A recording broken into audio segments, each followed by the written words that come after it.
kuuawa kwa mtu ambaye ameiongoza Irani kwa takribani miaka 40 kulithibitishwa usiku na televisheni ya taifa ya nchi hiyo ya Irani, hili likiwa ni tukio kubwa kwa taifa hilo la Kiislamu.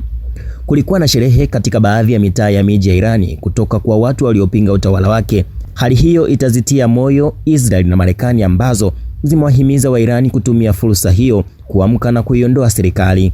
Usiku kucha jeshi la Israeli lilifanya wimbi jingine la mashambulizi ya mabomu likisema lilenga hifadhi ya vituo vya kurushia makombora ya masafa marefu ya Irani pamoja na mifumo yake ya ulinzi wa anga. Zaidi ya watu 200 wameuawa kote Irani kulingana na shirika la misaada ya kibinadamu la nchi hiyo, ambapo jeshi la ulinzi wa mapinduzi la Irani limesema litajibu kifo cha kiongozi mkuu kwa operesheni yenye uharibifu mkubwa zaidi katika historia yake. Asubuhi ya leo nchini Israel, ving'ola vya tahadhari ya mashambulizi ya anga vimesikika tena, huku Irani ikiendelea kurusha makombora ya masafa marefu.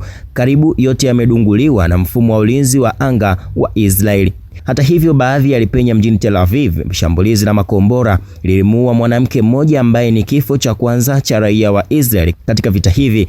Huduma ya ambulance imesema watu 120 wamejeruhiwa, huku wengi wao wakiwa na majeraha madogo. Hii ni Mzalendo News.